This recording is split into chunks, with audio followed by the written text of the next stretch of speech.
Shalom, Ibu Adeline Tanasale Oraplean. Apa kabar? Dan selamat bergabung untuk Ibu Rosa Soplera. Dan shalom juga untuk Bapak Jonathan Heriawan bersama dengan istri di rumah. Senang bisa melihat Bapak Ibu join bersama dengan kita di pagi ini. Nah, menyambung pembicaraan kita di hari kemarin tentang Tuhan, Tuhan di tengah dunia sekuler, ya. Dalam hal ini kita membahas tentang kisah dari Ratu Esther. Tapi sebelum kita masuk dan menyelaminya lebih dalam, alangkah baiknya untuk saya meletakkan beberapa hal kebenaran penting untuk kita bisa mencoba dan mencernanya lebih luas begitu ya, kurang lebih ya. Baik, selamat bergabung Bapak Haris Borit Naban, Tuhan memberkati. Dan selamat bergabung juga untuk Ibu Adeline, salam hormat dari Tual. Oh, dari Tual, oh haleluya, puji Tuhan Ibu Adeline Tanasale. Wow, senang sekali bisa lihat Ibu Adeline bisa join dengan kita dari kota embal yang enak itu. Saya suka embal dari Tual dan kacang botolnya ya. Wah, mantap. Baik Bapak Ibu yang diberkati Tuhan. Shalom juga untuk Ibu Ola Usmani yang sudah join bersama dengan kita di pagi ini. Bahagia banget bisa melihat Bapak Ibu semua menyempatkan waktu untuk sama-sama belajar dari kehidupan Esther nantinya. Dan seperti tadi saya katakan bahwa sebelum kita masuk dan menyelami makna dari kitab Esther dan kehidupan Esther, kisah perjalanan hidupnya, alangkah baiknya untuk saya meletakkan beberapa dasar penting untuk saudara dapat kurang lebih membangun jembatan untuk Anda bisa masuk ke kitab Esther itu lebih enak begitu ya. Oke. Shalom juga untuk Bapak Leonardo Jefferson yang sudah join dengan kita. Ibu Abigail juga. Senang sekali bisa melihat Bapak Ibu join dengan kita di pagi ini ya. Baik. Nah, menyambung pembicaraan kita kemarin, kita tahu bahwa di dalam Esther pasal 1 dikatakan bahwa Raja Ahasiweros membuat sebuah pesta yang sangat meriah. Dan beberapa literatur mengatakan bahwa ini mungkin pesta terpanjang dalam sejarah kehidupan manusia, ya. Karena 180 hari, artinya 6 bulan kurang lebih begitu ya. Nah, kemudian belum sampai di situ. Kemudian didapati Ahasiweros, Raja Persia Media ini menambah 7 hari lagi. Wow, pesta tambah 7 hari lagi. Dan ini benar-benar meriah ya, meriah banget. Nah, baik Bapak Ibu, kita belajar pelan-pelan sampai akhirnya kita temukan hal-hal yang esensi dan yang penting dalam kehidupan kekristenan dan kehidupan spiritual kita. Selamat bergabung untuk Ibu Desi Karolus dan juga selamat bergabung untuk Ibu Nanan Lohi. Sampaikan salam hormat kami untuk keluarga dan suami tercinta dan juga Sarah Lohana Pesi, selamat bergabung dan tetap semangat maju terus di dalam Tuhan. Nah, menarik untuk kita belajar Bapak Ibu yang diberkati Tuhan. Nah, kita dapati sebut saja puncak dari pesta yang dilakukan oleh Ahasiweros ini, kita temukan bahwa dia meminta Wasti hadir sebagai ratu untuk menunjukkan kecantikan bla bla bla dan sebagainya dan sebagainya. Nah, tapi kemudian kita dapati bahwa di ayat 17, karena kelakuan sang ratu itu tidak meresponi, ya, dia tidak taat terhadap suaminya. Kesimpulan akhir artinya mereka pisah. Nah, menarik untuk kita belajar nama dari Wasti. Arti nama Wasti adalah beautiful, cantik ya. Nah, dia adalah ratu dari Ahasiweros. Nah, tapi kemudian didapati dia diceraikan karena tidak mematuhi perintah, ya, tidak mematuhi raja. Nah, kita melihatnya dengan sangat jelas dalam kitab Ester, bagaimana Tuhan menggunakan orang-orang kafir untuk tujuannya. Ya. Tetapi itu bukanlah hal yang baru. Artinya Tuhan pakai orang-orang yang tidak percaya Tuhan atau orang kafir ini, penyembah-penyembah berhala, itu bukan hal yang baru. Karena jauh sebelumnya Tuhan sudah pakai orang-orang juga yang seperti Ahasiweros ini. Nah, mari kita pelan-pelan Bapak Ibu. Tuhan selalu bekerja dan hampir selalu bekerja di luar Israel. Karena pemeliharaannya itu bersifat universal. Shalom Pak Haris, apa kabar? Tetap maju terus dalam Tuhan ya Pak Haris ya. Oke, Ibu Lin Tehubiulu, salam hormat buat Bapak Cak dan Ibu Melen dari Simaela ya. Tuhan memberkati. Nah, kita lihat Tuhan selalu bekerja hampir selalu di luar Israel. Karena pemeliharaannya bersifat universal. Nah, tahukah saudara bahwa berkat ini ada berkat umum dan berkat khusus. Nah, berkat umum seperti cahaya matahari. Cahaya matahari diberikan Tuhan dan dinikmati oleh orang percaya dan yang tidak percaya.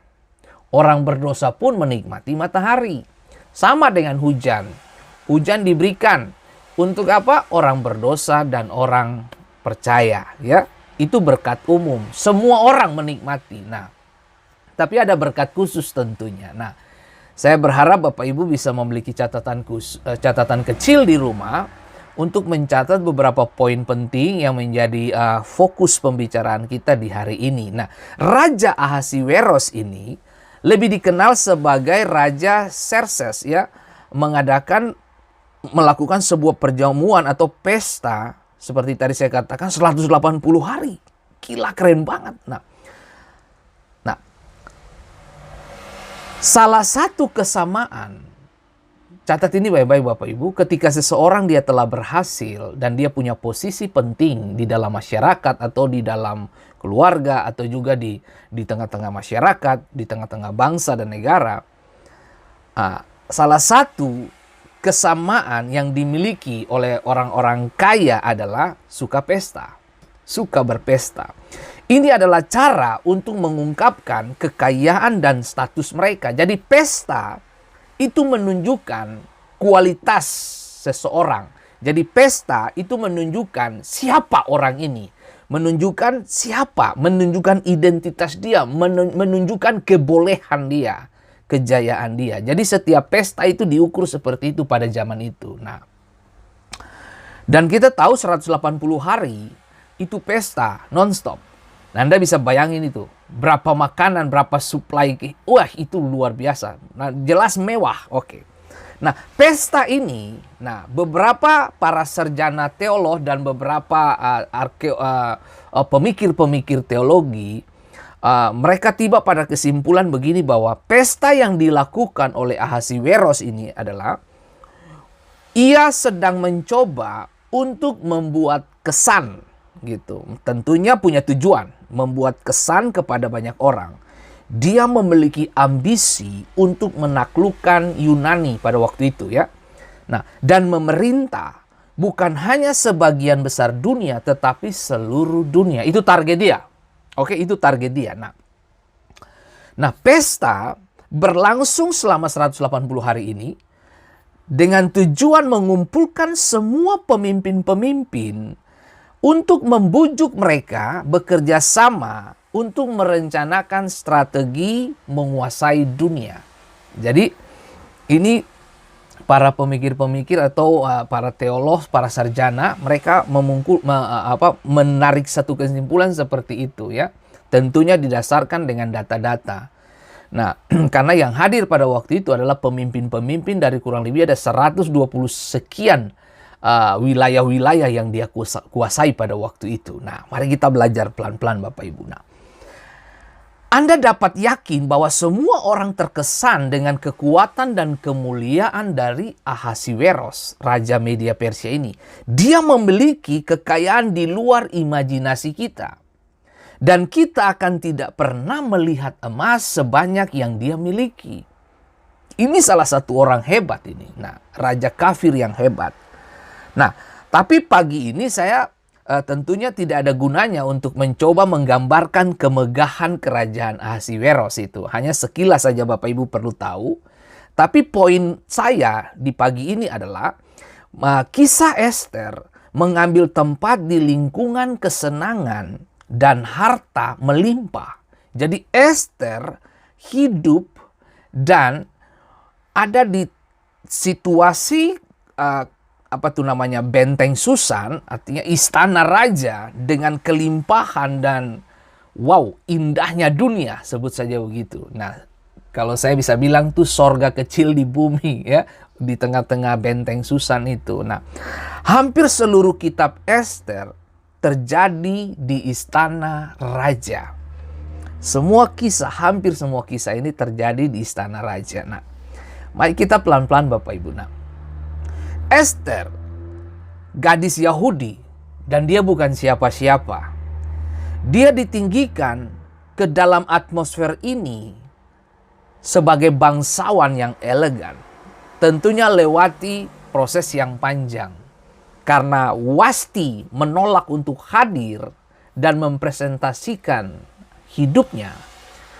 Ahasiweros memutuskan untuk ceraikan dia, lalu kemudian dalam konteks, sebut saja konteks kecantikan, konteks pemilihan istri begitu, kemudian didapati Ester yang mendampingi Ahasiweros. Nah, tapi ada beberapa tokoh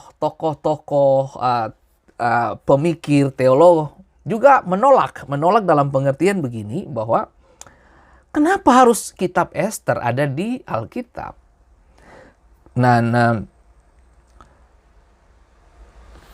Bahkan salah satu tokoh reformasi Kristen juga melihatnya sebagai sesuatu yang tidak mantap untuk taruh di dalam Alkitab, kitab Ester ini ya. Tapi baiknya kita melihat gini.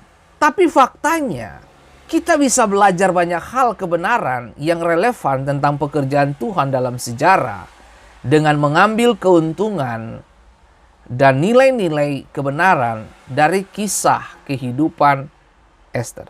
Nah, oke, banyak orang nggak setuju kenapa kitab Ester ini ada di Alkitab, ya.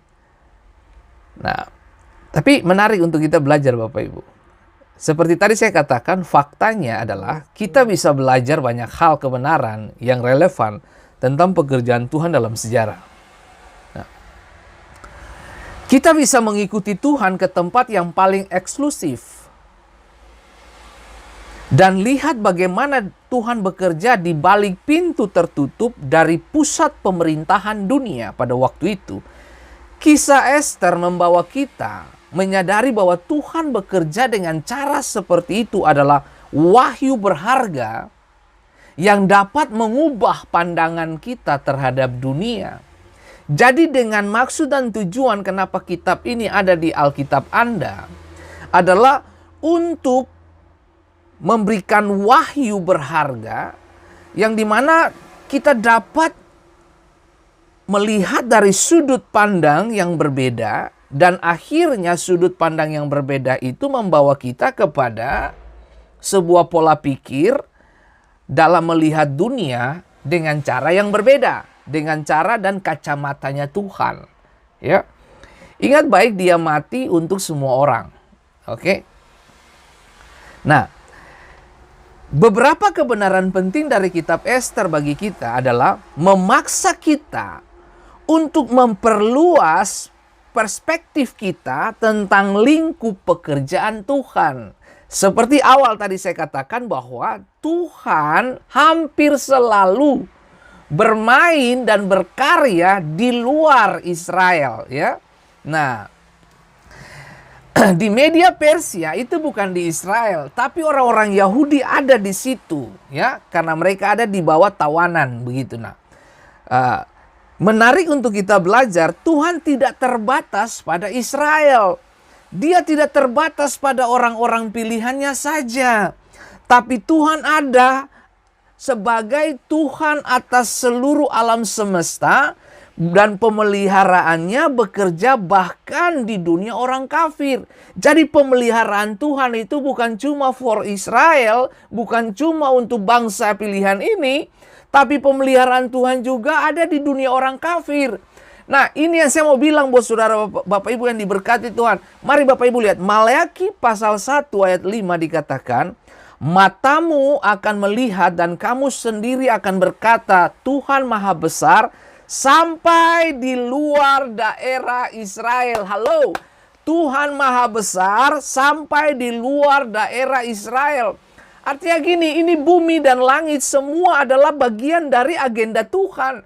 Tuhan punya agenda untuk bangsa-bangsa lain juga. Dan tentunya segala sesuatu berjalan menurut agenda dan pemikiran Tuhan, bukan pemikiran kita. Kebanyakan dari kita hanya melihat konsep keselamatan untuk Israel. No, tapi Tuhan punya agenda dengan cara yang berbeda. Dengar baik saudaraku yang diberkati Tuhan. Di dalam ayat yang ke-11 dari Maleakhi pasal 1 dikatakan, sebab dari terbitnya sampai terbenamnya matahari, namaku besar di antara bangsa-bangsa. Saya akan memberikan beberapa contoh di Alkitab bahwa Tuhan hampir selalu bekerja di luar Israel. Tuhan bekerja di Mesir. Tuhan bekerja lewat Yitro. Tuhan bekerja di mana? Di padang gurun. Tuhan bekerja di luar yang namanya Israel. Tuhan pegang kendali. Nah, sadar atau tidak, kita menyadarinya atau tidak, tapi Tuhan kita, dia pegang, dia penguasa utama alam semesta. Langit, matahari bisa berhenti. Bahkan apa? Langit turunkan hujan. Tanah mengeluarkan hal-hal yang baik. Kita punya Tuhan yang hebat. Dia pelihara seluruh alam semesta ini dengan agenda dia, bukan agenda kita. Dengar baik, kita hanya pelaksana tugas dari apa yang dipercayakan Tuhan kepada kita. Kembali ke Maleakhi 1 ayat 11. Sebab dari terbitnya sampai kepada terbenamnya matahari, namaku, nama Tuhan besar di antara bangsa-bangsa. Dan di setiap tempat dibakar, dipersembahkan korban bagi namaku, dan juga korban sajian yang tahir, sebab namaku besar di antara bangsa-bangsa, firman Tuhan semesta alam.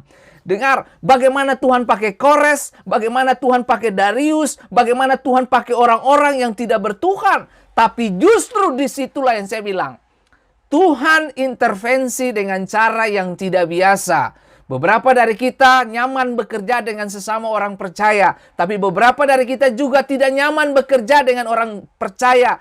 Bahkan sebaliknya, lebih baik saya bekerja dengan orang yang tidak percaya. Bahkan beberapa juga yang berkata, lebih baik saya tidak mau bekerja dengan orang yang tidak percaya. Atau sebaliknya.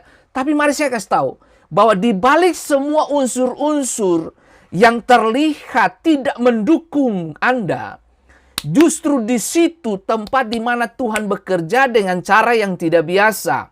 Nah, sadar atau tidak, bagaimana Tuhan pakai Yusuf di tengah-tengah bangsa kafir, bagaimana Tuhan pakai orang-orang yang tidak ada dalam agenda sebelumnya.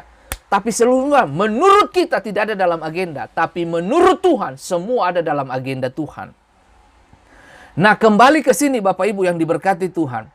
Nah, kemarin saya baca sebuah berita di Kompas. Ya, dikatakan bahwa di masa pandemik ini, orang kaya makin bertambah, bayangin coba. Di masa pandemik ini. Nah, sementara di sisi lain orang miskin makin bertambah, kesulitan ekonomi makin bertambah. Tapi di sisi lain ada segelintir orang juga mengalami keuntungan yang besar dari setiap situasi pandemik ini. Tapi baik saudaraku yang diberkati Tuhan, apapun alasan yang sedang kita hadapi hari ini, semua kita sedang mengalami situasi yang sama. Tapi pertanyaan bagaimana Anda meresponi setiap kehidupan ini dengan cara-cara Tuhan, bukan dengan cara kita. Kembali ke sini.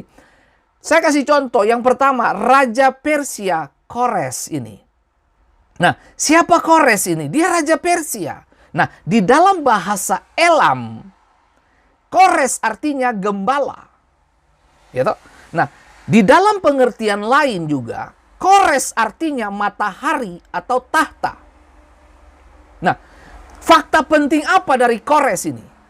Fakta pentingnya apa? Ia mengeluarkan dekret atau titah yang mengizinkan orang Yahudi untuk kembali ke negaranya dan membangun kembali Yerusalem yang sudah runtuh. Oh men, Tuhan pakai orang-orang yang tidak percaya Tuhan untuk membangun apa yang menjadi rencana dan agenda Tuhan. Sungguh sangat disayangkan kalau kita orang percaya tapi kita mengabaikan agenda Tuhan atas hidup kita. Dan dengar baik. Nah, dikatakan di dalam 2 Tawarik 36 ayat 22 dan 23. Pada tahun pertama zaman Kores, raja negeri Persia. Dengar. Tuhan menggerakkan hati Kores. Tuhan menggerakkan hati Kores. Raja Persia itu untuk menggenapkan firman yang diucapkan oleh Yeremia. Sehingga disiarkan di seluruh kerajaan Kores secara lisan dan tulisan pengumuman ini. Oh men, Tuhan bermain bos. Seperti kalimat saya terakhir, Tuhan hampir selalu bermain di luar Israel. Wow, Tuhan punya kendali atas pemikir-pemikir kafir. Tuhan punya kendali atas orang-orang yang memegang kepemimpinan dalam situasi dan kondisi percaya kafir. Nah, dengar baik. Tuhan punya cara, men. Tuhan menggerakkan hati Kores, Raja Persia. Oke, di ayat yang ke-23 dikatakan, beginilah perintah Kores. Kores mengeluarkan perintah, pengumuman, titah, keputusan penting. Dengar, segala kerajaan di bumi telah dikaruniakan kepadaku oleh Tuhan, Allah semesta langit. Ia menugaskan aku untuk mendirikan rumahnya di Yerusalem. Wow, dengar baik. Allah menugaskan Kores untuk mendirikan rumah baginya di Yerusalem yang terletak di Yehuda. Siapa di antara kamu termasuk umatnya? Tuhan, umatnya Tuhan, Allahnya menyertainya, dan biarlah ia berangkat pulang. Pulang kemana? Yerusalem. Untuk apa? Bangun. Apa tuh? Bait Allah. Nah, rumah baginya. Nah, saudaraku yang diberkati Tuhan, mari kita lihat pelan-pelan Bapak Ibu. Selain Yeremia bernubuat tentang Kores ini, kemudian kita dapati lagi Yesaya juga bernubuat. Nabi-nabi besar bernubuat tentang kehadiran Kores. Nah, mari saya mau mengingatkan setiap kita di tempat ini. Jangan batasi Tuhan hanya bergerak di dalam tembok gereja. Jangan batasi Tuhan hanya karena engkau memiliki persekutuan yang sama dengan orang-orang seiman. Dengar baik. Tuhan bisa bergerak di tengah-tengah dunia kafir tanpa Anda sadari dan tanpa Anda mengerti. Dengar baik. Alkitab menjelaskan kepada kita bahwa Tuhan pegang kendali. Tuhan pemilik alam semesta. Suka-sukanya dia mau pakai siapa aja. Kembali ke sini Bapak Ibu. Dikatakan dalam 2 Tawarik 36 ayat 22 tadi. Tuhan menggerakkan hati Kores. Wow. Untuk apa? Dikatakan bahwa ia menugaskan aku untuk mendirikan rumahnya di Yerusalem. Oh my God. Ini mengingatkan saya kepada Cornelius. Siapa Cornelius? Perwira Romawi. Orang Itali yang Tuhan tugaskan dia untuk memberi sedekah dan membangun rumah Allah. Saudara dengar baik. Akan ada waktu dan musim di mana orang-orang kafir akan datang memperkaya orang-orang benar. Bahkan menunjang semua fasilitas kerajaan Allah. Bahkan membangun hal-hal yang tidak mungkin. Tapi Tuhan bisa pakai siapa saja untuk tujuan mulianya dia. Kembali ke sini Bapak Ibu. Yesaya 44 ayat 26 dikatakan, akulah yang berkata tentang Kores. Dia gembalaku. Listen, dengarkan baik-baik Bapak Ibu. Tuhan memanggil Kores gembala. Nah, tadi saya katakan bahwa arti nama Kores gembala, matahari, dan tahta. Wow, Nah, segala kehendakku akan digenapinya dengan mengatakan tentang Yerusalem. Baiklah ia dibangun tentang bait suci, baiklah diletakkan dasarnya. Siapa yang membangun ini? Orang kafir, Bapak Ibu. Itu yang saya bilang, saudaraku. Kekayaan dari seberang samudera akan datang menghujani Anda dengan berkat. Bagaimana Tuhan bisa menggerakkan orang-orang yang tidak percaya Dia untuk membangun agenda Tuhan di mana kita perlu, Bapak Ibu. Kembali ke sini, Bapak Ibu. Dengar, beginilah firman Tuhan, inilah firmanku kepada orang yang kuurapi. Hei, Tuhan memanggil Kores dengan sebutan ini, gembala, kemudian pembangun, lalu kemudian orang yang diurapi. Oh my God, orang kafir. Nah, ini yang saya bilang, beginilah firman Tuhan, inilah firmanku kepada orang yang kuurapi, kepada Kores yang tangan kanannya kupegang, supaya aku menundukkan bangsa-bangsa di depannya dan melucuti raja-raja, supaya aku membuka pintu-pintu di depannya, dan supaya pintu-pintu gerbang tidak tinggal tertutup. Kores buka. Untuk tujuan siapa? Kemuliaan Allah hadir di atas Yerusalem. Saudara dengar baik, saudaraku yang diberkati Tuhan. Maaf, saya mesti ngomong ini. Kalau orang percaya tidak bisa dipercaya, kalau orang percaya tidak mentaati kehendak Allah dan bergerak dalam agenda Tuhan, Tuhan pakai orang kafir untuk memperlihatkan kedahsyatan dan kemuliaannya. Saudaraku yang diberkati Tuhan, ini perlu kita belajar. Di ayat yang kedua, aku sendiri hendak berjalan di depanmu dan hendak meratakan gunung-gunung, hendak memecahkan pintu-pintu tembaga, dan hendak mematahkan palang-palang besi. Aku akan memberikan kepadamu harta benda yang terpendam, harta kekayaan yang tersembunyi, supaya engkau tahu bahwa akulah Tuhan Allah Israel yang memanggil engkau dengan namamu.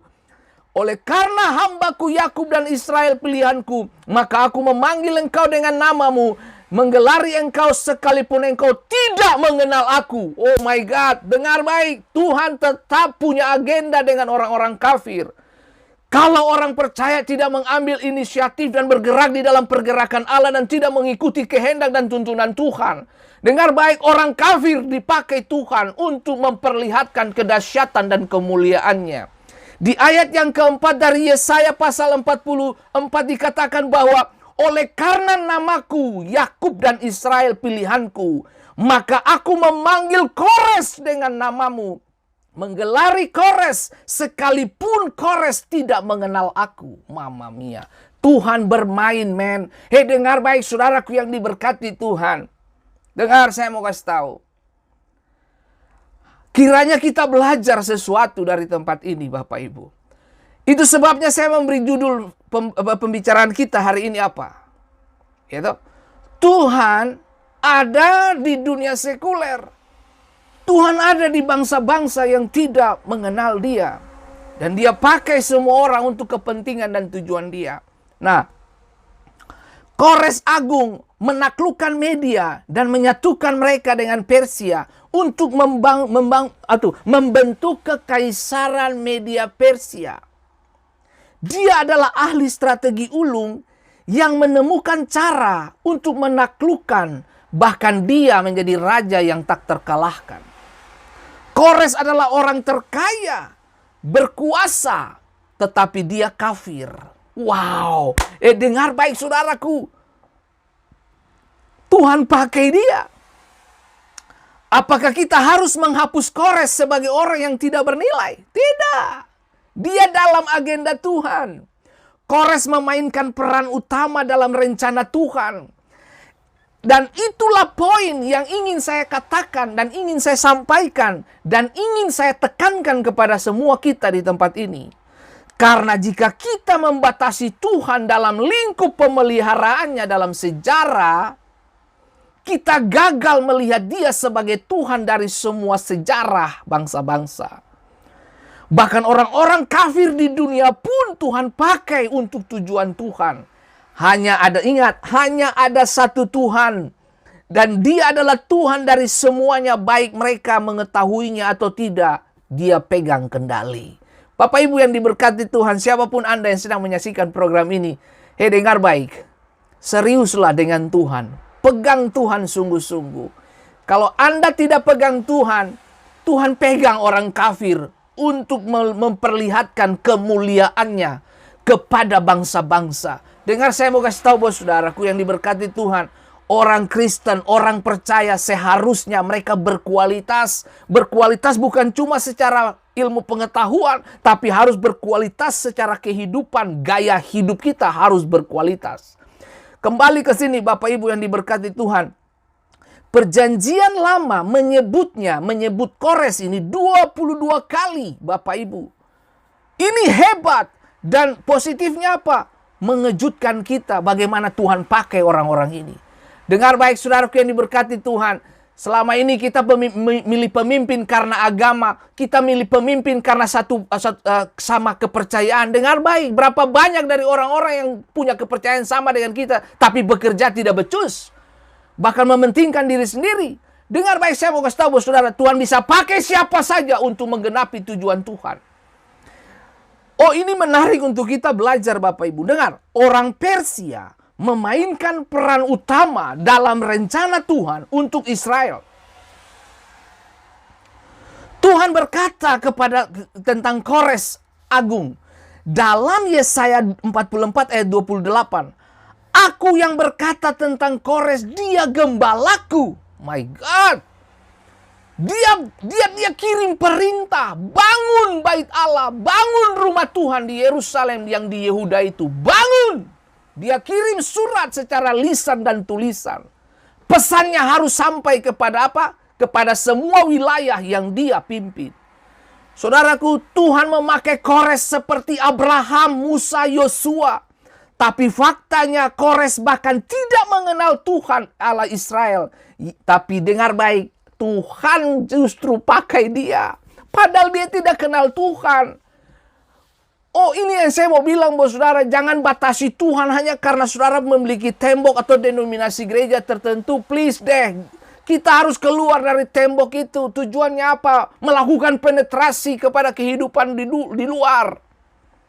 Dengar baik, kalau kita lebih banyak kumpul maaf ya, bukan berarti Anda tidak boleh ke gereja. No, gini, orang percaya ketemu orang percaya silau, men. Terang ketemu terang silau. Terang harus datang kepada kegelapan. Supaya kegelapan itu bisa melihat. Kalau Anda cuma lebih nyaman tinggal dengan orang-orang yang terang, ya bagaimana kita bisa jadi terang? Kita saling menyilaukan. Saudara dengar baik, kenapa banyak orang percaya saling konflik? Karena ketemu terang, silau. Saling saling terganggu gitu. Nah, bagaimana caranya? Anda harus dikirim ke dunia. Itu sebabnya saya mau memotivasi semua anak-anak muda di tempat ini, siapapun yang menyaksikan program ini, belajar sungguh-sungguh Bapak Ibu. Turunkan, maju dalam dunia politik, budaya, sosial, keamanan, apa saja yang Tuhan percayakan, kecerdasan apa yang kamu punya, salurkan dan tularkan itu kepada dunia. Kalau Anda tidak masuk ke sana, ya berarti orang lain yang kuasai kita. Tapi mari saya kasih tahu begini Bapak Ibu. Mari kita optimalkan potensi terbaik kita. Nah, lihat. Dikatakan ini. Yesaya 45 ayat pertama. Beginilah firman Tuhan. Inilah firmanku kepada orang yang kuurapi. Siapa? Kores. Kores tidak percaya Tuhan tapi diurapi. Nah, saudara dengar baik. Kiranya kita belajar sesuatu dari tempat ini, saudaraku.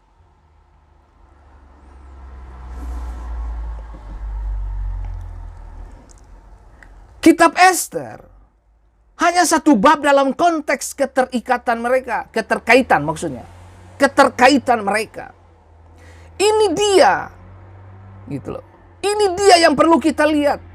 Kitab Ester hanya satu bab dalam konteks keterkaitan mereka. Artinya gini, antara Persia dan Israel, mereka punya korelasi yang sangat bagus banget. Orang yang bersunat dan orang yang tidak bersunat. Tapi Tuhan bisa pakai orang yang tidak bersunat. Pemikiran ini bukan berarti saya memberi peluang kepada orang-orang percaya bahwa, oh buktinya orang kafir aja Tuhan pakai. Biar sudah orang percaya hidup sesuka hati saja. Buktinya orang kafir aja Tuhan pakai, saya juga Tuhan bisa pakai dong. Walaupun saya tetap bikin dosa nggak apa-apa. No. Mari saya kasih tahu. Ketidaktaatan membuat Anda ada dalam masalah berat. Wasti tidak taat, dilempar keluar, ganti Ester. Nah, ini yang saya mau mengingatkan setiap kita di tempat ini. Mari belajar sungguh-sungguh dengan kehidupan ini. Pelajari hidup. Gitu. Dengar, kalau Anda berhenti berbicara, atau Anda berhenti belajar, maka dunia yang mengambil peran sebagai pengajar. Bisa dimengerti Bapak Ibu. Dengar catat ini baik-baik. Kalau Anda berhenti belajar, maka dunia yang akan mengambil posisi sebagai pengajar, dunia akan menggerogoti kamu, gitu loh. Nah, saya sadar betul bahwa sebuah konsep pemikiran yang saya sodorkan di pagi ini, nah kiranya itu tidak memberikan ruang kepada kita sebagai orang percaya bahwa buktinya Tuhan pakai Kores yang tidak kenal Tuhan juga Tuhan pakai. Ya biar saja sudah, biar orang Kristen, biar kita hidup begini-begini sajalah. Yang penting kita masih bisa ke gereja, yang penting kita baca Alkitab dan kita berdoa. Tapi tetap kemudian hari Minggu ke gereja, hari Senin sampai Sabtu kamu masih berjudi, kamu selingkuh, kamu narkoba, ya toh? Kamu benci orang, kamu sakit hati, ya, kamu maki-maki, kamu jealous dengan orang. Nah, coba mari kita belajar gini. Dengar. Apa yang kamu tahu harusnya menjadi manifestasi dalam pribadimu kan, dalam kelakuan kita.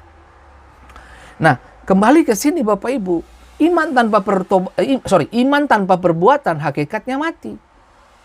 Ya, kembali. Nah, saya kasih satu inilah. Mereka dengar, Tuhan pakai Ester untuk memperlihatkan kualitas yang berbeda. Tapi Ester pun tidak meninggalkan yang namanya konsep-konsep yang disukai oleh raja-raja kafir. Ester tetap menggunakannya, tapi identitas dia sebagai orang Yahudi tidak terganggu. Tapi ini menarik untuk kita. Sama seperti kemarin saya bilang, toh. Ikan ada di lautan, di air asin, tapi dagingnya tidak asin. Artinya begini, Anda tetap ada di situ, tapi Anda tidak terpengaruh, gitu loh. Bisa dimengerti Bapak Ibu. Daniel ada di kerajaan Darius, ya toh, di Media Persia ini. Tapi dia tidak terpengaruh, ibadahnya tetap konsisten.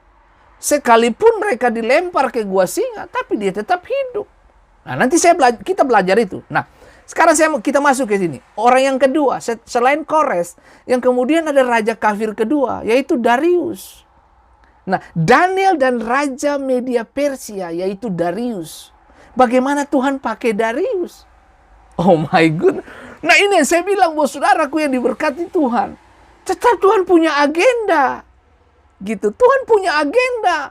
Nah, oke, lihat. Di dalam Daniel pasal 6, ayat yang ke-28. Dan Daniel ini mempunyai kedudukan tinggi pada zaman pemerintahan Darius. Dan pada zaman pemerintahan Kores, orang Persia itu. Jadi Daniel ini ada di dalam posisi memerintah di dua raja yang berbeda, Darius dan Kores. Nah, Daniel melayani di bawah Kores, dan kemudian kita dapati Kores diganti Darius, dan Darius sangat diberkati dengan kehadiran Daniel tentunya. Di zaman Darius lah Daniel dilemparkan ke dalam gua singa, dan Daniel luput dari situ. Dan tentunya dilemparnya Daniel ke gua singa itu karena ada konspirasi ketidaknyamanan orang-orang terdekat Daniel aja, karena Daniel dia lebih unggul dari kebanyakan orang. Nah, ini yang saya mau bilang buat saudara Bapak Ibu yang diberkati Tuhan. Berdoalah buat anak-anak kita Bapak Ibu. Mereka adalah orang-orang penting untuk generasi berikut. Mereka adalah orang-orang yang akan mengendalikan bangsa-bangsa. Pemikir-pemikir terbaik sedang dipersiapkan Tuhan lewat anak-anak cucu-cucu kita. Nah, berdoalah buat mereka. Sebab di tangan mereka lah keputusan-keputusan penting akan datang. Bagaimana? Nah, kembali ke sini. Darius berseru, Daniel hamba Allah. Di Daniel pasal 6, mereka cari kesalahan Daniel. Daniel 6 ayat 6. Mereka cari kesalahan Daniel. Di dalam dunia birokrasi, pemerintahan, manajemen, dan segala tetebenge kepemimpinan, mereka tidak temukan kesalahan. Berarti ini Daniel dia hidup tanpa celah gitu kan. Dalam dunia pemerintahan.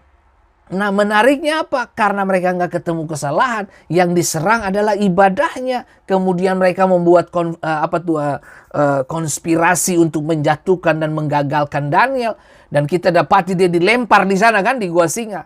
Tapi ini ayat yang ke-25 hasil dari apa yang proses ini terjadi. Nah lihat, di ayat yang ke-21 sebelum saya masuk ke ayat 25, lihat ini baik-baik. Daniel 6 ayat 21. Allahku telah mengutus malaikat-malaikatnya untuk menutup mulut singa-singa itu, sehingga mereka tidak mengapa-apakan aku. Karena ternyata aku tak bersalah di hadapan raja, di hadapan Tuhan, tetapi juga terhadap Tuanku ya Raja, aku tidak melakukan kejahatan. Dengar saya kasih tahu saudara.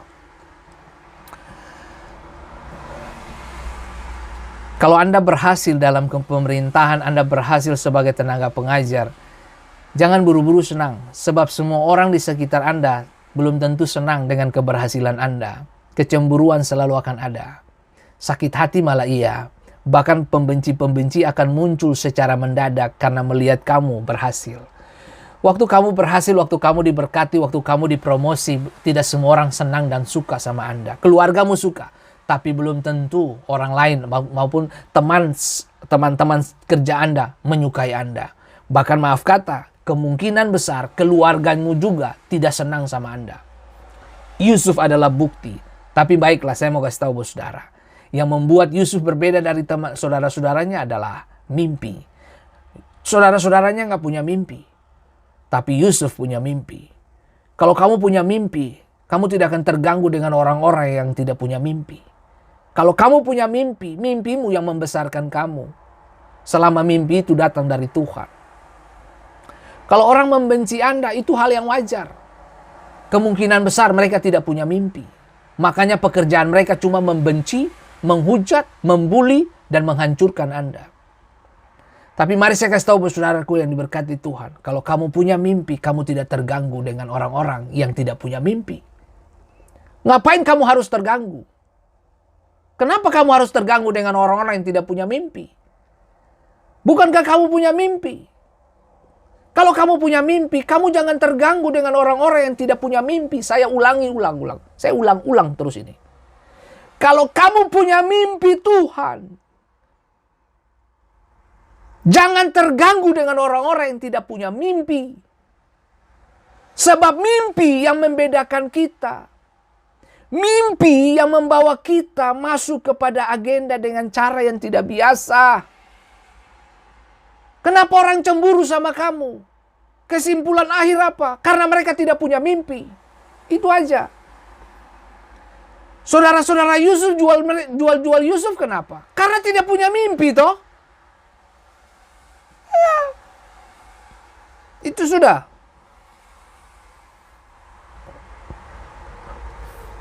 Nah coba saudara lihat ini. Coba saudara lihat ini. Kenapa mereka benci sama Daniel? Kenapa mereka benci sama Daniel?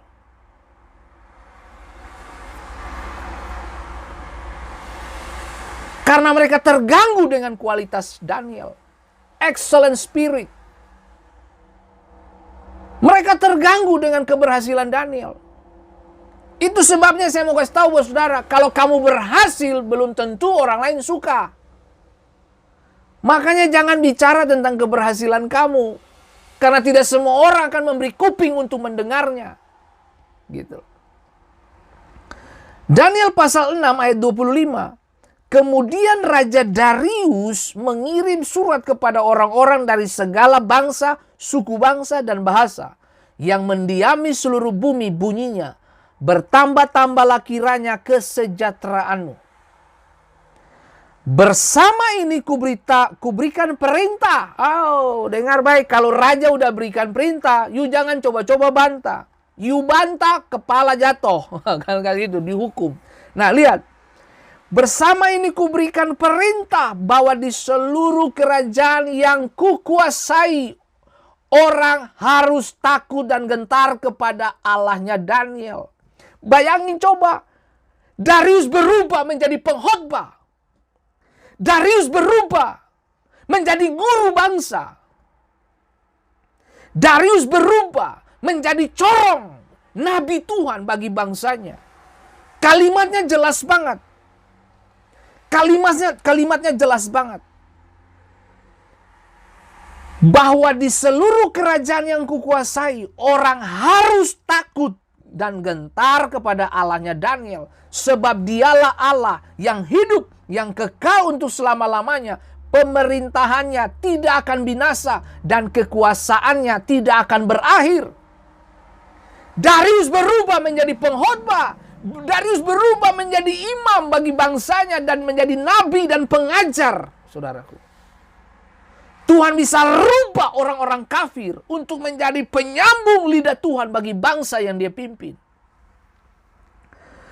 Nah, coba saudara lihat ini. Coba saudara lihat. Dia melepaskan dan menolong dan mengadakan tanda dan mujizat di langit.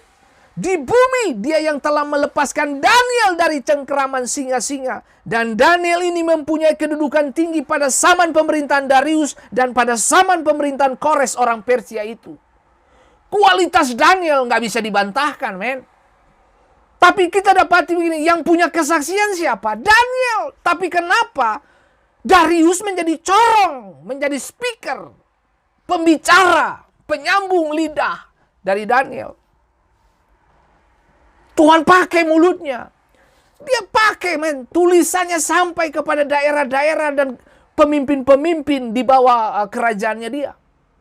You harus hormat dan gentar terhadap Allah Daniel. Nah, dengar baik. Dan ini menandakan orang-orang Yahudi mendapatkan angin segar di dalam kepemimpinan Darius. Karena ada seorang Daniel yang berdiri dengan Tuhannya. Saudaraku yang diberkati Tuhan. Oh, mari kita belajar. Jangan berpikir, dengar. Jangan berpikir bahwa Tuhan tidak bekerja di pemerintahan pagan. Jangan berpikir bahwa Tuhan tidak bekerja di dalam pemerintahan yang penyembah berhala. Saudara, ini bukti. Dengar. Tuhan bisa, dengar. Makanya saya bilang, Tuhan ada di tengah-tengah dunia kafir. Tuhan ada di tengah-tengah dunia sekuler. Tuhan kirim Anda ke sana untuk menjadi penyambung lidah Tuhan. Dan setelah kamu jadi penyambung lidah Tuhan, itu berbalik. Orang kafir, pemimpin bisa menyuarakan suara Tuhan. Jangan menempatkan Tuhan dalam kotak dengan berpikir bahwa para pemimpin pagan tidak akan pernah melakukan sesuatu yang baik di dunia. Dan tidak pernah membuat keputusan untuk memajukan pekerjaan Tuhan di dunia. Jangan berpikir sempit, tetapi itu anti Alkitab, men. Kalau Anda berpikir Tuhan tidak pakai orang-orang kafir, Tuhan tidak pakai orang-orang yang agama-agama pagan, yang percaya penyembahan berhala. Itu sama dengan Anda anti Alkitab. Karena Alkitab berkata, Kores adalah gembalaku. Wow, dan Darius menjadi penyambung lidah. Wow, dia seperti menjadi pendeta mendadak begitu. Langsung berubah, men. Dan kita sadari betul kalau raja bertita, itu kasarnya begini, satu bangsa taat kepada Allahnya Daniel. Wah, ini keren banget Bapak Ibu yang diberkati Tuhan. Tuhan tidak pernah menarik diri dari Persia. Persia itu zaman sekarang itu Iran. Tuhan tidak pernah menarik diri dari dunia. Tuhan tidak pernah menarik diri dari dunia. Justru Tuhan berkata bahwa aku utus kau di tengah-tengah serigala. Ya. Kita dikirim di situ untuk apa? Untuk merepresentasi Yesus bagi orang lain, kan begitu. Nah, dalam dalam perjanjian baru, perjanjian baru, orang pertama yang menerima pesan kelahiran Mesias adalah 3 orang bijak atau orang Majus dari Persia. Oh my God. Hei, dengar baik, saya mau kasih tahu. Dari Persia. Orang pertama 3 orang Majus yang terima pesan Tuhan, kelahiran Mesias.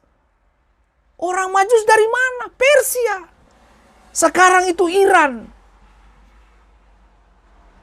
Makanya saya mau bilang, bos saudara, dengan sementara Herodes bingung.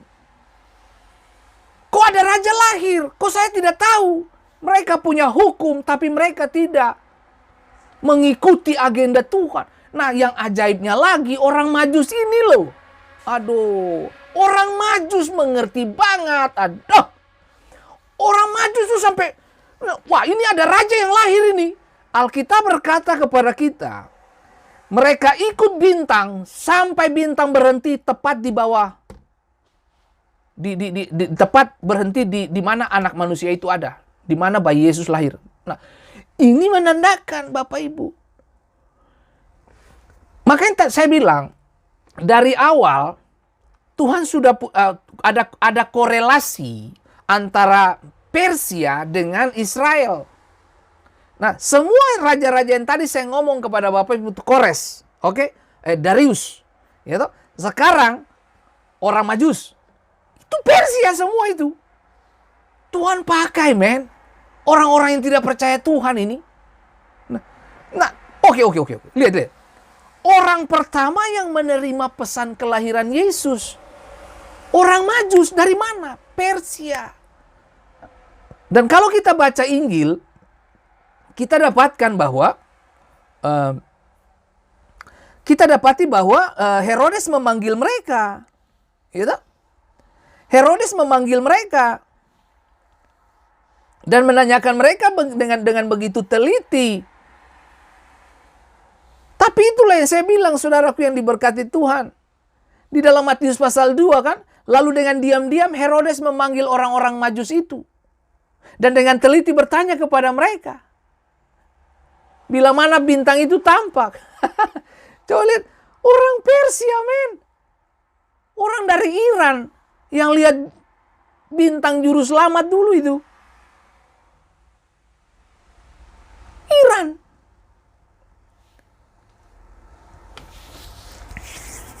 Nah.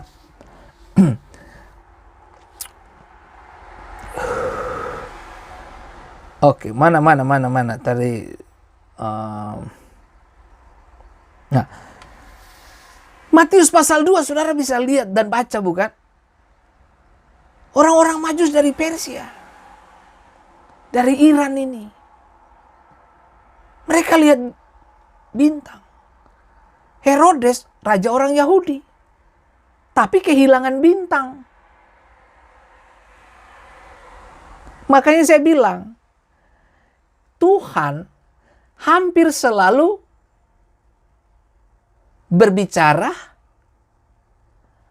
beraktivitas di luar Israel. Herodes punya hukum. Makanya waktu mereka dengar begitu, Herodes panggil kan ahli Taurat, para imam, menanyakan di mana Mesias lahir. Lalu mereka kutip pernyataan Nabi Mika, bukan? Oh iya, di Bethlehem Efata. Kamu dengar? Mereka punya hukum, tapi mereka nggak lihat bintang. Justru orang Persia lihat bintang.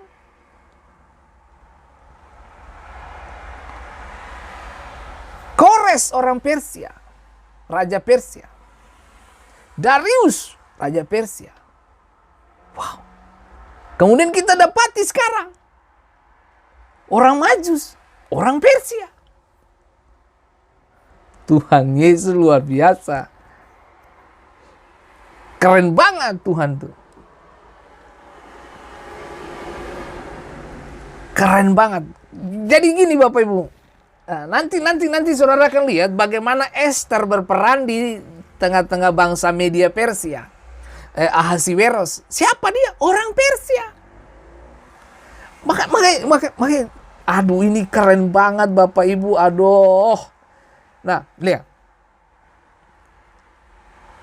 Firman yang menjelma saat datang ke dunia memberi kepada Persia dalam diri orang Majus yang pertama manifestasi dari rahmat dan cahayanya, sehingga orang-orang Yahudi sendiri belajar dari mulut orang-orang Persia tentang kelahiran Mesias mereka. Mamayo, orang kafir yang datang ke Yerusalem Bethlehem ini untuk mengajarkan bahwa you punya buku, you punya hukum, tapi you tidak lihat bintang.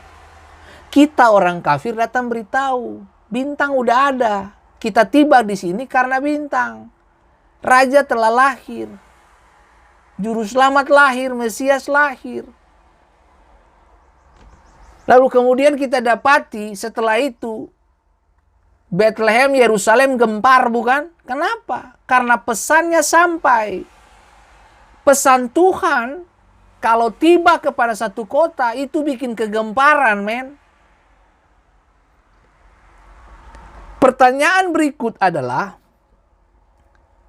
di mana kita sekarang ini berperan maksudnya, bukan perang. Peran kita di mana sekarang? Apakah kita cuma mau yang begini-begini saja? Saudara harus berbeda. Makanya saya mau bilang, saudara yang diberkati Tuhan, Kores beri perintah, bangun bait Allah. Darius beri perintah, takut gentar terhadap Allah Daniel. Nah loh, orang Majus datang kepada Herodes dan Yerusalem. Mereka gegerkan Yerusalem dengan pesan lahirnya Mesias. Siapa mereka-mereka ini? Orang Persia. Keren kan? Waduh, ini keren banget. Aduh, Tuhan Yesus itu kalau dia bermain ya cantik banget gitu. Tuhan tuh kalau bermain cantik banget ya. Oke. Pelan-pelan lah Bapak Ibu, pelan-pelan. Nah, oke. Kita lihat sekarang. Rasul Thomas membawa Injil ke India dan Persia. Ahasiweros berkuasa dari India sampai Afrika. Rasul Thomas, dia bawa Injil sampai ke India dan Persia. Tuhan bermain keren. Makanya saya mau bilang buat saudara, maaf ya, jangan tersinggung sama kalimat saya ini. Kalau kita tidak serius dengan Tuhan, maaf, orang kafir yang datang kasih tahu tentang Tuhan bagi kita.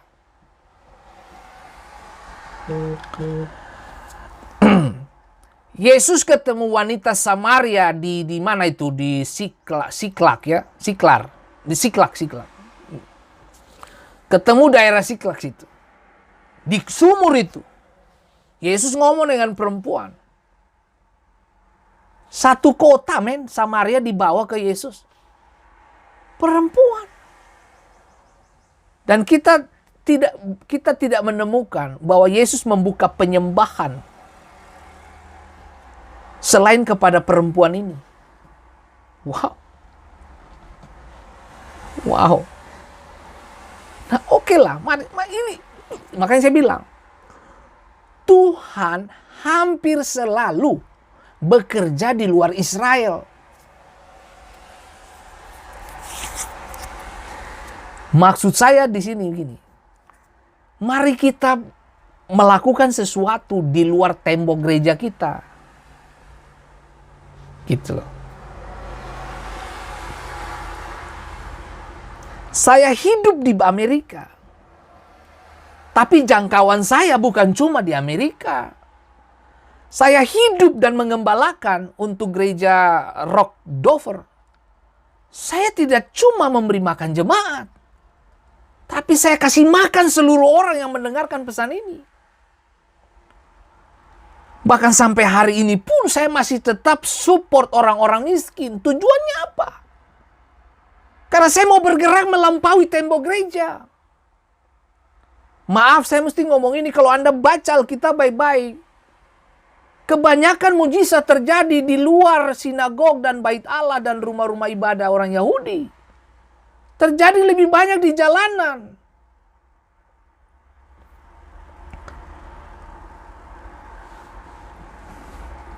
Nah, saudara lihat, ini menarik untuk kita belajar, Bapak Ibu yang diberkati Tuhan.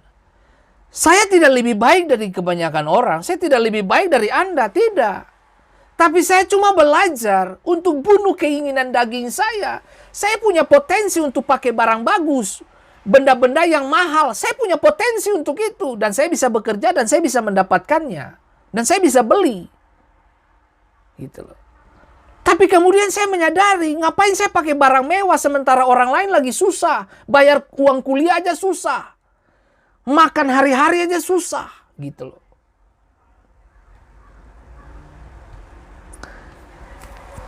Nah,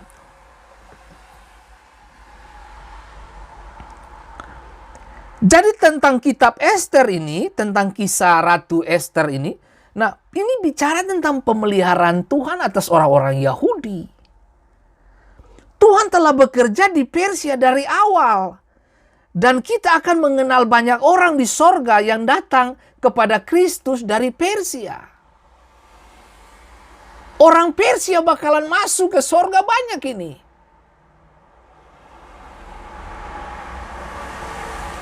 Karena kita dapati banget, men. Kores memberi perintah bangun bait Allah di Yerusalem.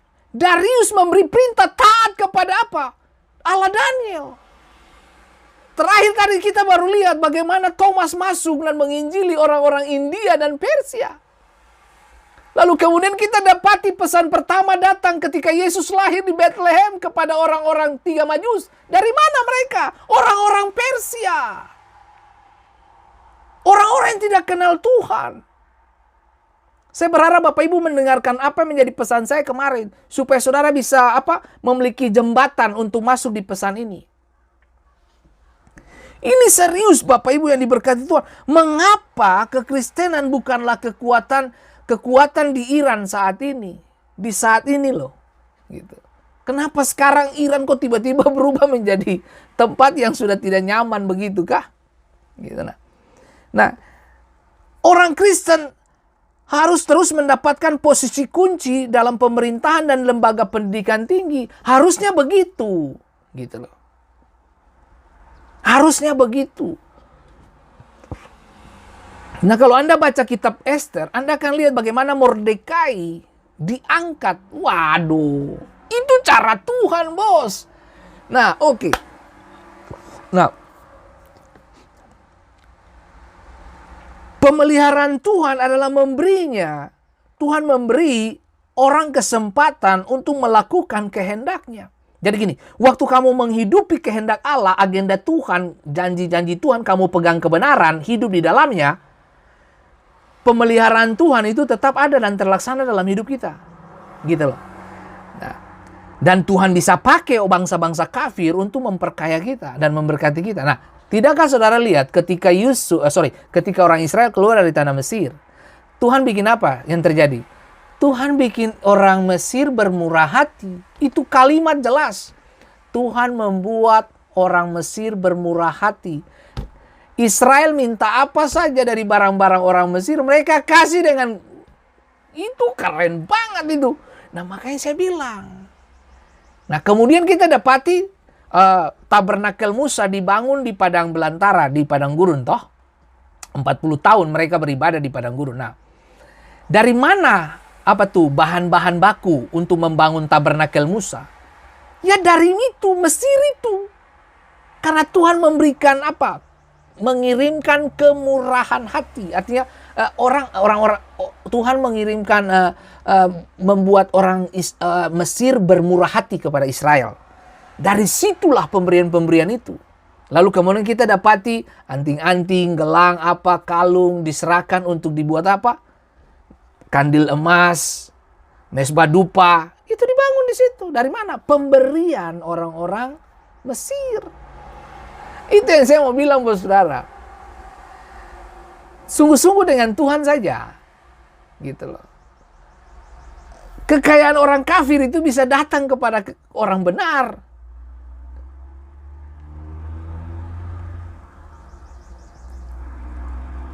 Itu sudah.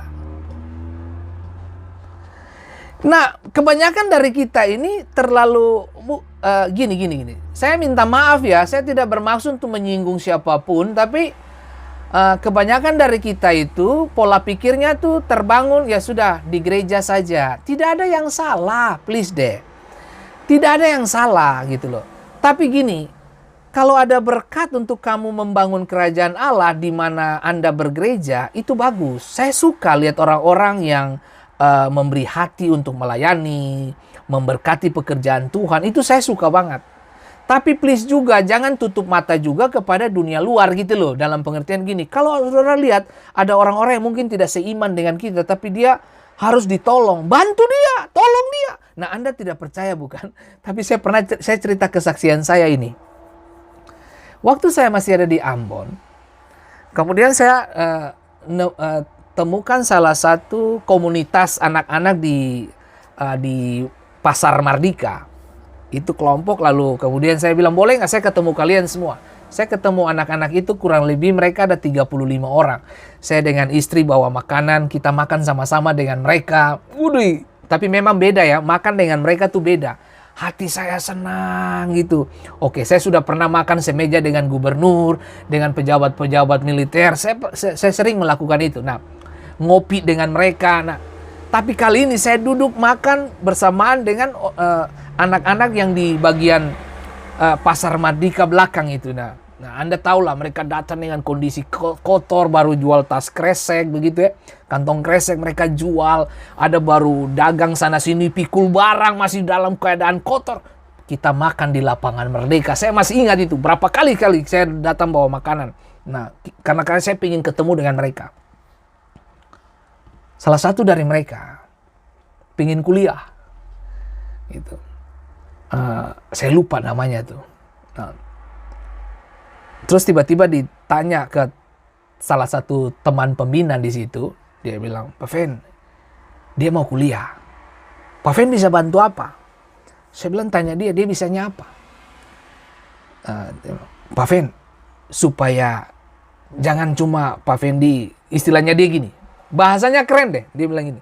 Gini Pak, kalau Bapak kasih saya ikan, hari ini saya makan habis. Gimana kalau Bapak kasih saya pancing?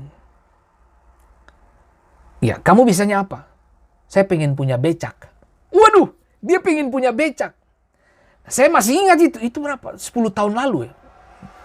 Itu lama sekali kesaksian ini. Nah, 10 tahun lalu. Oh, kamu pengen punya becak? Oke. Gitu. Kamu cari. Satu harganya berapa? Sekian Pak Penda. Oke.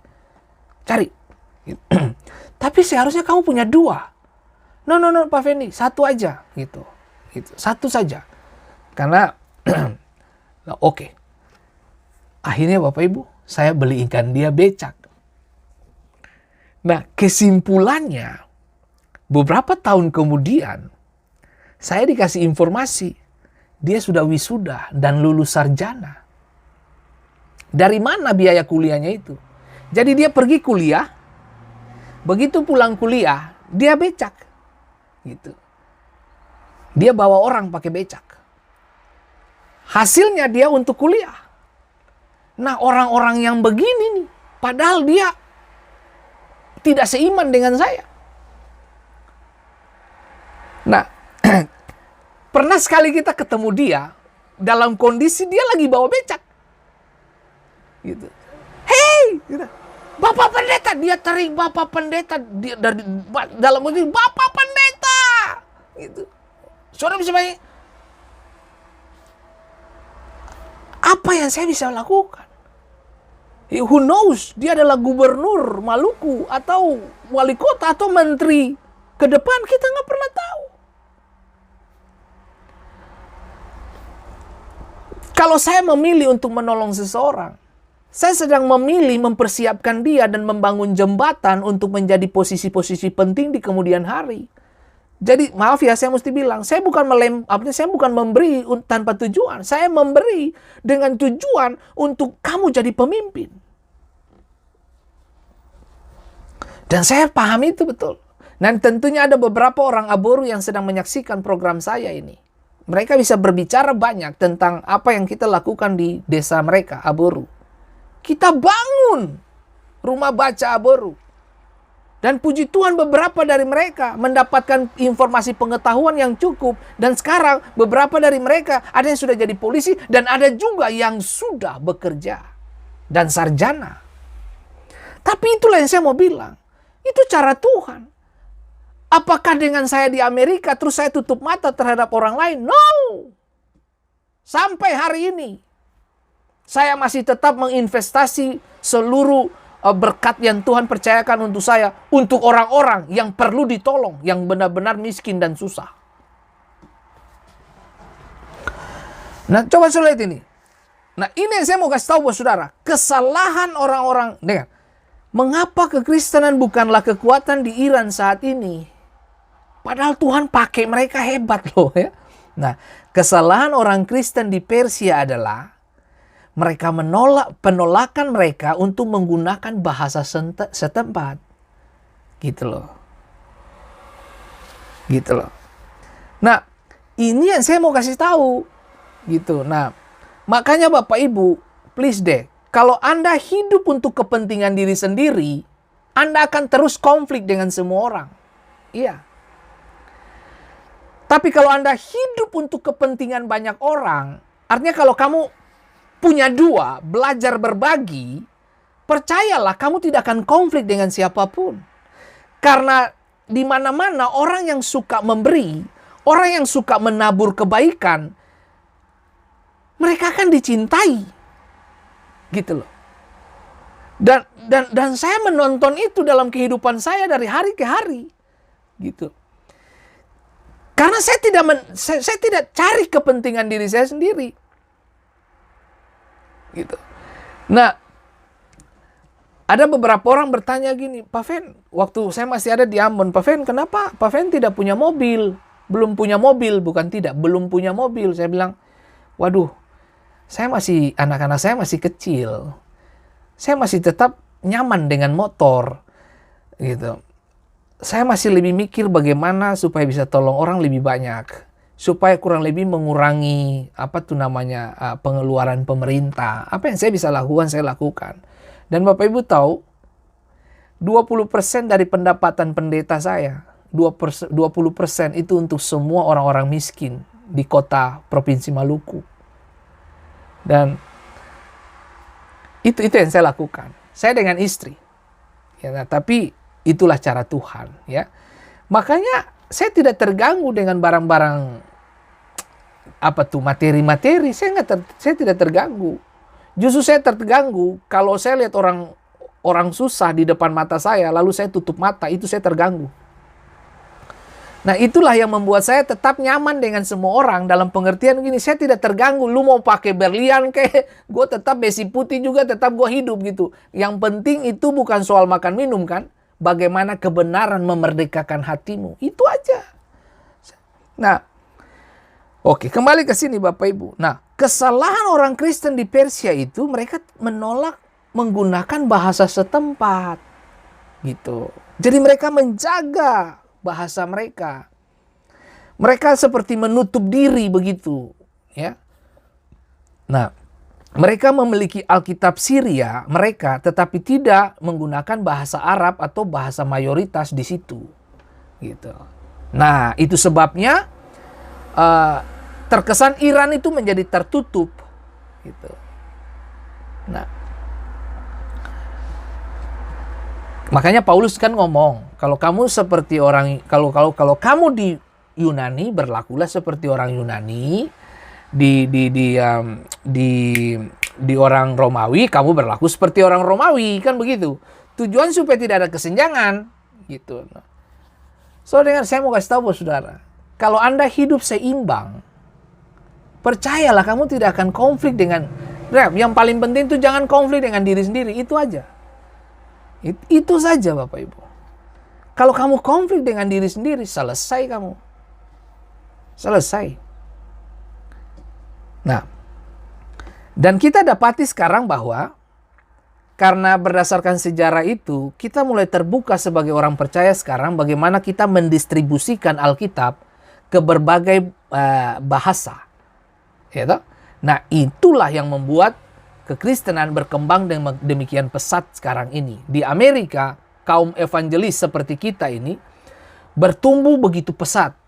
Tapi itu yang saya bilang, di samping evangelis bertumbuh, maksudnya kaum evangelis seperti kita ini bertumbuh, kelompok-kelompok pertobatan bertumbuh, disamaan dengan itu setan juga akan tumbuh. Di mana gandum tumbuh, lalang juga ikut tumbuh. Kapan waktu menuai?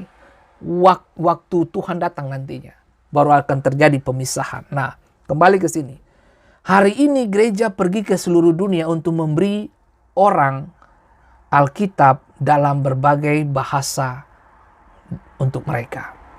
Makanya Alkitab sekarang diterjemahkan dari berbagai bahasa di dunia. Makanya satu-satunya kitab, satu-satunya buku yang diterjemahkan, kurang lebih ada berapa ribu terjemahan itu Alkitab. Tujuannya apa? Untuk menjawab kebutuhan manusia.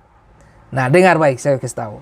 Kisah Rasul 2 ayat 8 dan 11 menjelaskan jelas bagaimana mungkin kita masing-masing mendengar mereka berkata-kata dalam bahasa kita sendiri, yaitu bahasa yang kita pakai di negeri asal kita. Gitu? Peristiwa Babel, bahasa dikacaukan. Peristiwa Pentakosta, bahasa disatukan. Dengan cara apa? Roh Kudus urapi murid-murid, mereka bicara berbagai bahasa. Kemudian mereka tahu bahwa itu tentang perbuatan Tuhan. Kesimpulan akhir dari semua pembicaraan saya hari ini Bapak Ibu adalah, dengar baik, jangan sia-siakan hidupmu yang mahal. Lalu kemudian kamu jual kepada hal-hal yang murah. Jangan Bapak Ibu. Kita orang-orang yang mahal. Kita orang-orang penting di bangsa ini. Nah, lihat ayat yang ke-11. Baik orang Yahudi maupun penganut agama Yahudi, orang Kreta dan orang Arab. Jadi di Kisah Rasul pasal 2, yaitu ayat 11, Roh Kudus turun, murid-murid berbicara dalam bahasa Arab. Ya, lihat baik-baik. Kita mendengar mereka berkata-kata dalam bahasa kita sendiri tentang apa? Perbuatan-perbuatan besar yang dilakukan Allah. Jadi saya sangat yakin sekali Bapak Ibu, bahwa menjelang kedatangan Tuhan yang kedua kali, kaum Kedar Nebayot bakalan datang menyembah Yesus, men. Karena waktu peristiwa Kisah Rasul turunnya Roh Kudus ini, mereka berbicara dengan bahasa Arab di situ juga. Jadi saya sangat yakin sekali bahwa akan tiba waktu dan masa di mana orang-orang akan meninggalkan unta-unta mereka sesaat mereka berlutut dan menyembah Tuhan. Tuhan bermain cantik bos. Kalau Tuhan bisa pakai Persia, Kores, Darius, Tuhan bisa pakai orang-orang Majus dari Persia untuk memberitahu dan mengajar orang-orang Yahudi tentang kelahiran Yesus. Nah, Tuhan bisa pakai orang-orang Arab juga untuk kepentingan Tuhan. Loh, kembali ke sini Bapak Ibu yang diberkati Tuhan. Nah, ini yang saya suka dari Mordekai. Nah, Mordekai ngomong buat Esther begini. Esther 4 ayat 14. Sebab sekalipun engkau pada saat ini berdiam diri saja, bagi orang Yahudi akan timbul juga pertolongan dan kelepasan dari pihak lain. Dan engkau dengan kaum keluargamu akan binasa. Siapa tahu mungkin justru untuk saat yang seperti ini engkau beroleh kedudukan sebagai ratu. Jadi tujuan Tuhan kirim kamu ke situ Esther untuk menjadi jembatan keselamatan bagi bangsa ini. Lakukan sesuatu. Kalau engkau tidak lakukan sesuatu, Tuhan pakai pihak lain untuk menyelamatkan bangsa ini. Tapi engkau jangan berharap engkau bisa luput dari pedang yang bakalan datang. Nah, ini yang saya mau mengingatkan setiap kita di tempat ini. Apa kesempatan yang Tuhan kasih buat kita sekarang? Apa kesempatan yang Tuhan kasih? Kamu bisa belajarlah hari ini. Kamu bisa berdoa, berdoalah hari ini. Kamu bisa bekerja, bekerjalah hari ini. Please deh, bekerjalah. Gitu loh. Toh kamu bekerja bukan untuk orang lain saja dapat makan, bukan? Tapi kamu bekerja untuk kamu juga, kan? Jadi apa yang kamu lakukan, lakukanlah untuk kepentingan banyak orang. Jangan tunggu orang lain, lakukan untuk Anda dulu. Lakukan dulu kepada orang lain. Selebihnya itu urusan Tuhan. Dengar baik saudaraku yang diberkati Tuhan. Kiranya kita belajar sesuatu yang baik dari tempat ini. Kalau Tuhan bisa pakai Kores, Tuhan bisa pakai Darius, Tuhan bisa pakai orang-orang Majus dari Persia. Tuhan bisa pakai, men. Dengar, please, orang yang tidak taat. Orang yang tidak taat, yang tidak disiplin dengan karunia dan talenta. Nanti akan diambil dan dipercayakan kepada orang lain. Jangan lakukan itu. Terus melakukan bagianmu. Selamat bergabung Bapak Marcel Arthur Nusi, Bapak Leo, Bapak Ais Sumeru, Tuhan memberkati. Bapak Tommy Sirait, apa kabar Nyong Manis? Wow, Tuhan memberkati. Tetap maju terus dalam Tuhan. Dan Bapak Jayadi Ong, apa kabar dari Florida? Ibu Koce Manhutu, apa kabar? Dan juga Bapak Stephen Essi ya. Dan Selmi Devik, Shalom.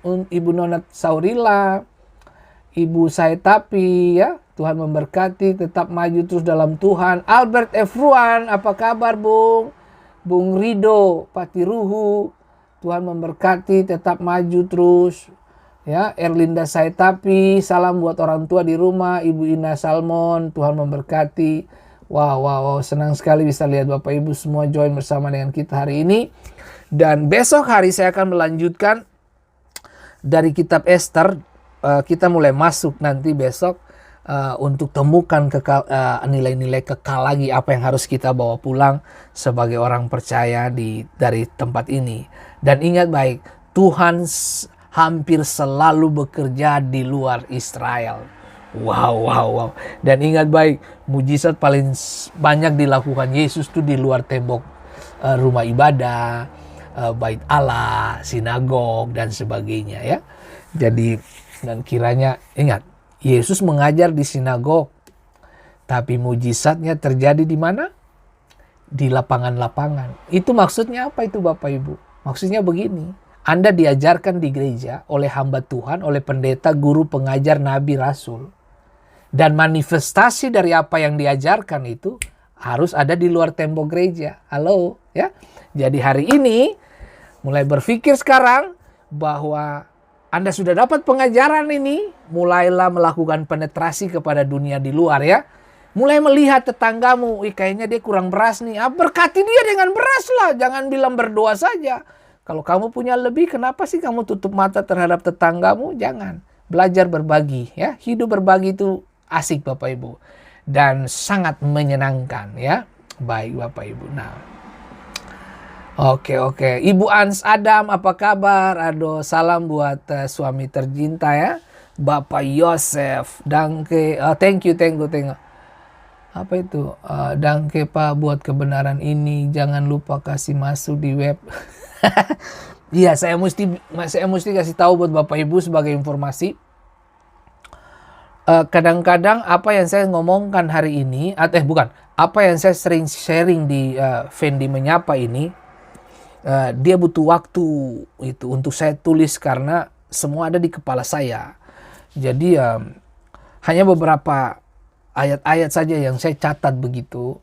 Dan kalau saya masukin lagi ke website itu saya perlu waktu dan saya bakalan kasih masuk beberapa. Tapi itu perlu waktu yang cukup lama. Karena waktu saya tentunya bukan cuma untuk urus sosial media, tapi saya akan juga urus banyak hal lagi ya yang Tuhan percayakan untuk saya lakukan. Thank you Om Mensano sudah mengingatkan, Ibu Novi Molani, Ibu Tuhan memberkati dan tetap maju terus di dalam Tuhan. Sampai jumpa di esok hari. Sebelum kita selesai dari tempat ini, saya dulu mau menyapa beberapa dari Anda yang kelihatannya punya ulang tahun nih. Ibu Helinda ya, Ibu Bapak Ai Sumeru yang punya hari ulang tahun di bulan-bulan ini. Bahkan Bapak Ibu yang berhari ulang tahun di bulan ini, Tuhan memberkati dan tetap maju terus di dalam kehendak Bapa. Terima kasih, Tuhan memberkati. Baik, sebelum kita berpisah, mari kita satu di dalam doa. Bapa yang baik, datanglah kerajaan-Mu, jadilah kehendak-Mu di bumi seperti di surga. Berikan kami hari ini makanan kami yang secukupnya. Dan ajar kami untuk terus berbagi kepada orang-orang yang ada di sekitar kami. Dan Tuhan tolong kami untuk kami terus menyalakan pelita kemanapun kami pergi.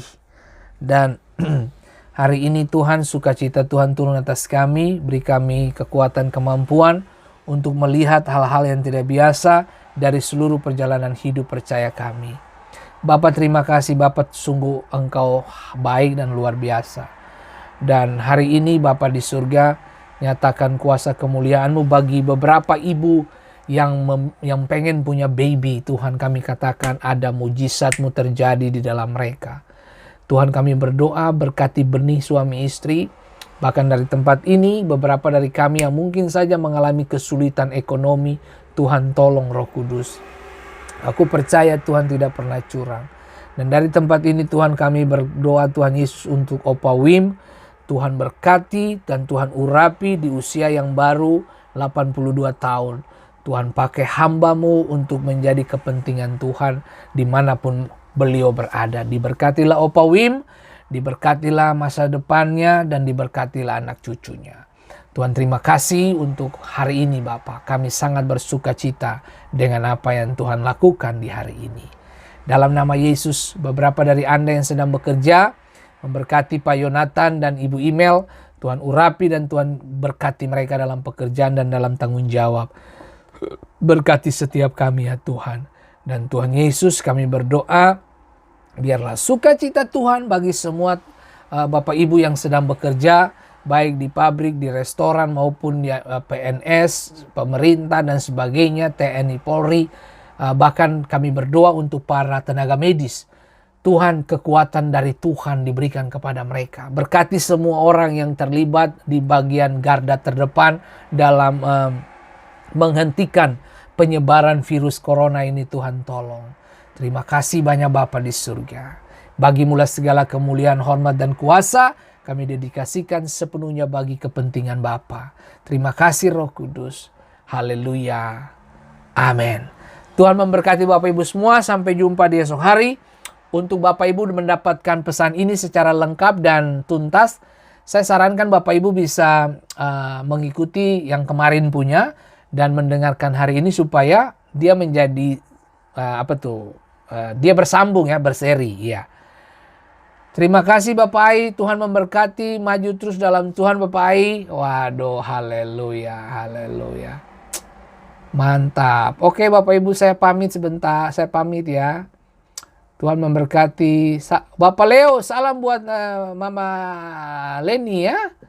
Tuhan berkati. Ibu Shirley Biu, aduh Ibu Shirley ini. Bapak Nixon Manalu, Tuhan memberkati ya. Wow. Bapak Ronald Watimena, Tuhan memberkati, tetap semangat Bapak Ibu. Waduh ya. Oke, baik. Bahkan Bapak Markus Leatemia, Marsha, apa kabar? Tuhan memberkati ya. Oke, mantap. Markus, Tuhan memberkati ya. Oke, Tuhan memberkati kita semua. Marshall Arthur Nusi, aduh. Bapak, jangan lupa sagu, sadap. Sagu itu aduh. Tuhan memberkati, mantap. Oke. Baik Bapak Ibu, saya pamit mundur diri dari Anda semua. Tuhan memberkati, ingat baik, jaga kesehatan ya. Makan makanan yang sehat ya. Nah, begini. Yang penting itu hidup saling mencintai, terlebih dengan pasangan kita ya. Sayang istrimu, sayang suamimu, supaya imunmu makin bagus ya. Oke. Tuhan memberkati kita semua. Haleluya.